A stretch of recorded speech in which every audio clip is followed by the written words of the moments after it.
Digital অর্থব্যবস্থার চেহারা কেমন হবে, মুদ্রার চরিত্র কী হবে, তা নিয়ে বিস্তর তর্ক চলছে এবং বলা হচ্ছে সিবিডিসি হলো মুদ্রার পরিবর্তনের পরের ধাপ। অনেক দেশের কেন্দ্রীয় ব্যাংকই ডিজিটাল মুদ্রা বাজারে ছাড়ার যৌক্তিকতা নিয়ে ভাবনা চিন্তা করেছে। কিছু দেশ বেশ খানিকটা এগিয়েছে।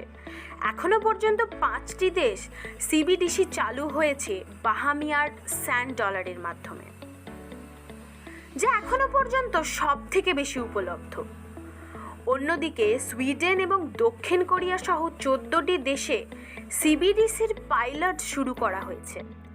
মার্কিন যুক্তরাষ্ট্রের ফেডারেল রিজার্ভ, ইউরোপীয় central bank, bank of Japan এবং ব্যাংক অফ ইংল্যান্ডের মতো 4টি বৃহত্তম কেন্দ্রীয় ব্যাংক সিবিডিসি নিয়ে কাজ শুরু করেছে।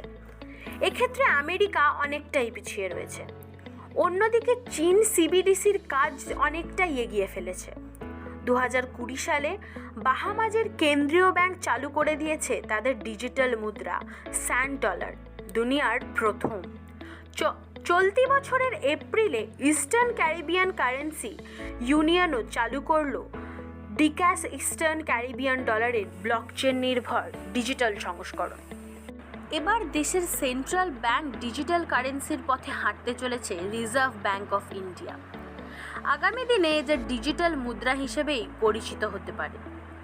দেশের শীর্ষ ব্যাংকের গভর্নর শক্তিকান্ত দাস জানিয়েছেন যে চলতি বছরের ডিসেম্বরে ডিজিটাল কারেন্সি ট্রায়াল রান শুরু হওয়ার কথা হয়েছে।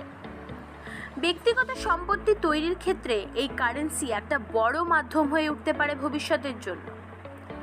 তবে এটি ক্রিপ্টোকারেন্সির মতো নয় বলেই জানা গিয়েছে। ক্রিপ্টোকারেন্সি গোটা বিশ্বে জনপ্রিয় হলেও কোনো ব্যাংকিং পরিষেবার মধ্যে পড়ে না। সিবিডিসি ডিজিটাল মুদ্রার মধ্যে প্রথম, যা কেন্দ্রীয় ব্যাংকের ছাতার তলায় তৈরি করা হয়েছে। ফলে এটি বিটকয়েনের মতো নয় বলেই জানা গিয়েছে। প্রথমত, ক্রিপ্টোকারেন্সিগুলি নগদ মুদ্রার সঙ্গে মিল নেই। এগুলি ব্যক্তিগতভাবে তৈরি করা সম্পদ। তবে বর্তমানে এগুলিকে নানা ধরনের ব্যবসায় লেনদেন করা হচ্ছে। গোটা বিশ্বে একটি মাত্র দেশে এই মুদ্রার মান্যতা দেওয়া হয়েছে। অন্য সব দেশে এই মুদ্রার কোনো দামই নেই। এমনকি কোনো প্রশাসনের মান্যতাও পায়নি এই মুদ্রা। কিছু বেনামি থার্ড পার্টি কর্তৃপক্ষের মাধ্যমে এটির লেনদেন চলছে। দ্বিতীয়ত, ক্রিপ্টোকারেন্সি ব্লকচেনের মাধ্যমে কাজ করে, অর্থাৎ লেনদেনের রেকর্ড এটিতে রাখা হয়। শক্তিশালী কম্পিউটারগুলি এটি পর্যবেক্ষণ করে। একে বলা হয় ক্রিপ্টোকারেন্সি মাইনিং। ক্রিপ্টোতে যখন কোনো লেনদেন হয় তখন তার তথ্য ব্লকচেনে রেকর্ড করা হয়। আর বিআই এর সিবিডিসির ফিয়াট মুদ্রার মতোই হবে বলে জানা গিয়েছে। এর মধ্যে কোনো ব্লকচেন টেকনোলজি থাকবে না বলেই মনে করা হচ্ছে। তিনি এও বলেছেন যে আরবিআই তদন্ত সতর্কতার সঙ্গে এই প্রজেক্টটি শুরু করতে চলেছে, কারণ শুধু দেশে নয় বিশ্বের জন্যেও এই প্রজেক্টটি একেবারে নতুন। তবে ইউরোপের বিভিন্ন দেশ, চীন, ব্রিটেনের ডিজিটাল কারেন্সি চালু হয়েছে। সেন্ট্রাল ব্যাংক ডিজিটাল কারেন্সি বা সিবিডিসির বৈধ মুদ্রার ডিজিটাল সংস্করণ।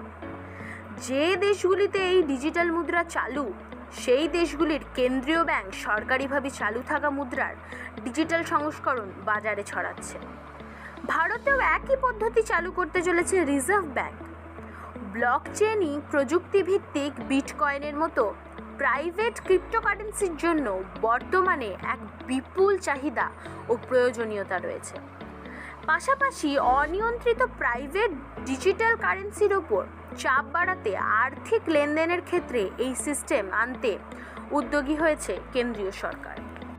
এইচএসবিসি গ্লোবাল ইকোনমিস্ট জেমস পেমিয়র বলেছেন, সিবিডিসি বিশ্বব্যাপী ব্যাংকিং পরিষেবাকে নতুন দিশা দেখাতে পারে। এই লেনদেনে বিশ্বব্যাপী দারিদ্রতা হ্রাস করার ক্ষমতাও অন্তর্ভুক্ত থাকবে।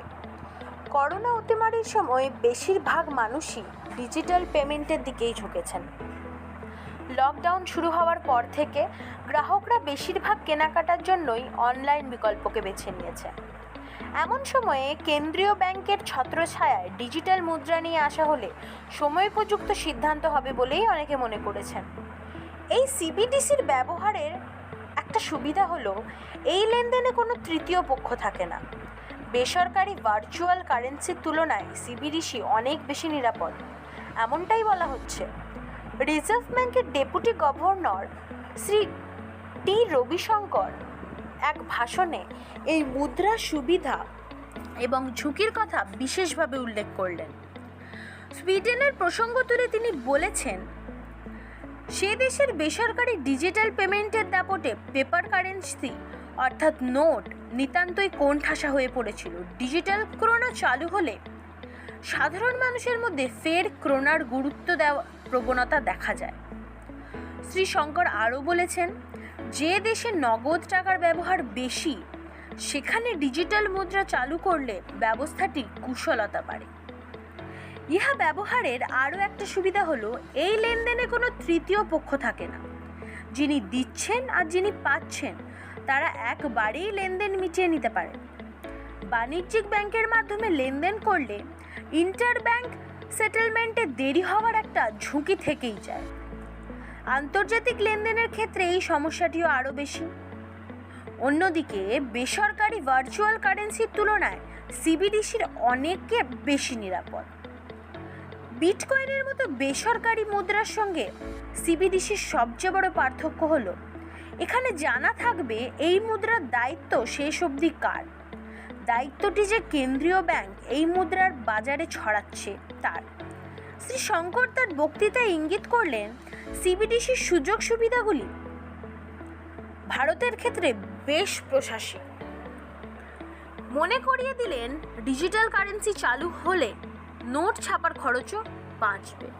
তবে সিবিডিসিতেও ঝুঁকি আছে।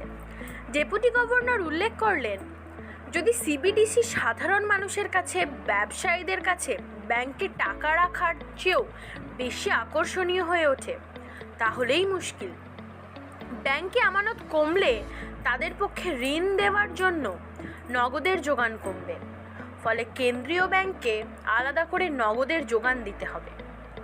এমন অনেক দেশ আছে যেখানে সুদের হারকে শূন্যেরও নিচে নিয়ে যাওয়ার চেষ্টা চলছে, যেখানে সিবিডিসিতে ঋণাত্মক সুদ চালু করা যেতে পারে। শ্রী শঙ্কর বললেন যে এমনটা হলে সিবিডিসি মুদ্রার বদলে আর্থিক সম্পদ হয়ে উঠতে পারে, অর্থাৎ লেনদেনের মাধ্যম নয় বরং টাকা জমা রাখার মাধ্যম। এছাড়াও ডিজিটাল মুদ্রার ক্ষেত্রে সাইবার নিরাপত্তার প্রশ্নটিও গুরুত্বপূর্ণ। সিবিডিসি চালু করার মতো ব্যবস্থাগত পরিবর্তন কতখানি লাভজনক তা বিচার করার শ্রেষ্ঠ পন্থা হল দেশের বৃহত্তর উন্নয়ন লক্ষ্যগুলির উপর এই পরিবর্তনের কী প্রভাব পড়বে তা দেখা। ডিজিটাল পেমেন্ট সিস্টেমের ক্ষেত্রে ভারত ইতিমধ্যে গোটা দুনিয়ায় অগ্রগণ্য। সফলভাবে ইউনিভার্সাল পেমেন্ট ইন্টারফেস বা ইউপিআই চালু করার পর ভারত এখন বেসরকারি কনসর্টিয়াম ভিত্তিক নিউ আমব্রেলা এন্টিটিজ বা এনইউই নামক ব্যবস্থার পথে হাঁটার জন্য তৈরি হচ্ছে। ডিজিটাল লেনদেনের ক্ষেত্রে যখন এত রকম ব্যবস্থা আছে তখন কি সিবিডিসির আদৌ কোনো প্রয়োজন আছে? এই প্রশ্নটা করা দরকার। সিবিডিসির পক্ষে যে যুক্তি সেগুলো মূলত আসে আমাদের অভ্যন্তরীণ প্রেক্ষিতের বাইরে থেকে। প্রথমত, ভারতের জাতীয় স্বার্থেই আন্তর্জাতিক বাণিজ্য ও লগ্নির ক্ষেত্রে আরও বিশ্বায়িত হয়ে ওঠা প্রয়োজন। ইতিমধ্যেই 50টিরও বেশি দেশ সিবিডিসির সম্ভাব্যতা বিচার করে দেখছে, ফলে বিশ্বায়নের ভবিষ্যৎ সিবিডিসি কেন্দ্রিক। এখন আন্তর্জাতিক লেনদেন যে সুইফট পদ্ধতির ভিত্তিতে চলে তা রীতিমতো খরচ সাপেক্ষ টাকা এবং সময় উভয়ই দিক থেকে।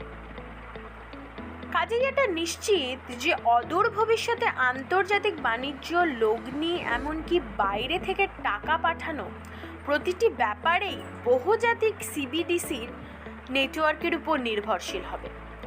এই অবস্থায় আন্তর্জাতিক প্রতিযোগিতায় টিকে থাকতে হলে ভারতের সিবিডিসির থাকা প্রয়োজন।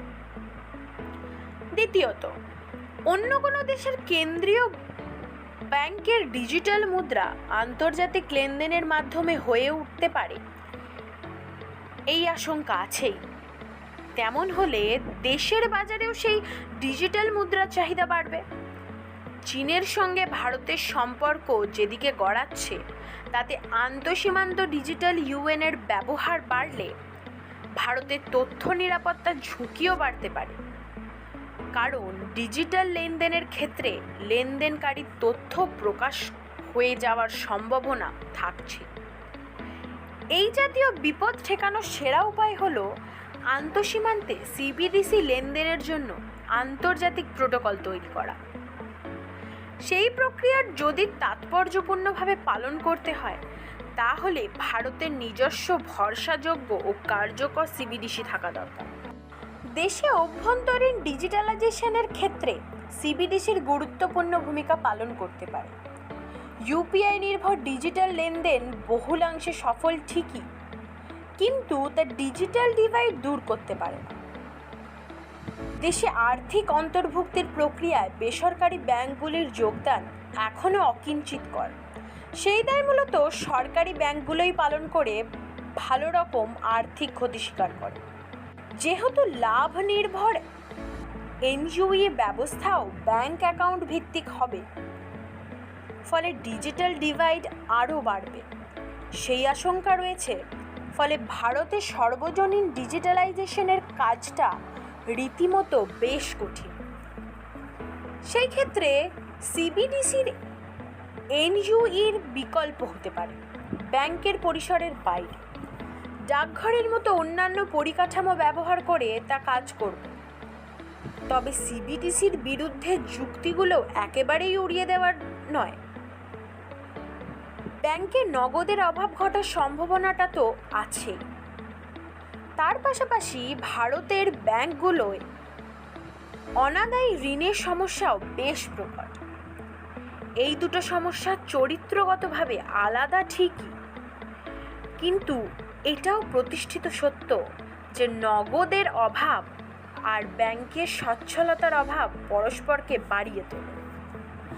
ভারতীয় ব্যাংকিং ব্যবস্থা যেহেতু এখনও মূলত সরকারি ব্যাংক নির্ভর, তাই এটা মনে রাখা প্রয়োজন যে এই দেশে সিবিডিসি চালু করতে হলে অন্য দেশের তুলনায় সরকার ও রিজার্ভ ব্যাংকে আরও বেশি দায়িত্ব পালন করতে হবে। বারে বারেই বলা হচ্ছে যে বেসরকারি ভার্চুয়াল মুদ্রার তুলনায় সিবিডিসি অনেক বেশি নিরাপদ বিকল্প, কিন্তু ঠিক কিভাবে সেই নিরাপত্তা বজায় রাখা হবে তা এখনও স্পষ্ট নয়।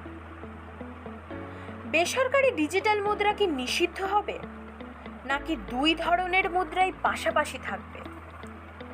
নিষেধাজ্ঞা জারি করলেও তাকে সফলভাবে প্রয়োগ করা দুষ্কর কাজ, বিশেষত এই ক্ষেত্রের বেসরকারি ডিজিটাল মুদ্রা চরিত্রে বিকেন্দ্রিত এবং তার কোনো ভৌগোলিক গণ্ডি নেই। এই নিষেধাজ্ঞা প্রকৃত প্রস্তাবে বিপরীত ফলদায়ীও হতে পারে। পুরো লেনদেনই সরকারি নজরদারি ও নিয়ন্ত্রণের অন্তরালে চলে যেতে পারে। সিবিডিসি চালু করা মানে দেশের আর্থিক পরিকাঠামোয় এক মস্ত পরিবর্তন আনা। বস্তুত গোটা দুনিয়ায় এটাই একমাত্র আর্থিক ঘটনা যেটা কোনো পূর্ব অভিজ্ঞতা ছাড়াই ঘটে চলেছে। ঠিক সেই কারণেই এই মুদ্রা চালু করার ক্ষেত্রে প্রতিটি ধাপকে সব দিক থেকে খুঁটিয়ে দেখা জরুরি। টাকার চরিত্রে এমন গুরুতর পরিবর্তন আনা আগে আরও বেশি আলোচনা, তর্ক, সতর্কতা চাই। রিজার্ভ ব্যাংকের ডেপুটি গভর্নর তার বক্তৃতায় যে কথাগুলি বলেছেন, সেখান থেকেই এই আলোচনার সূচনা হতে পারে।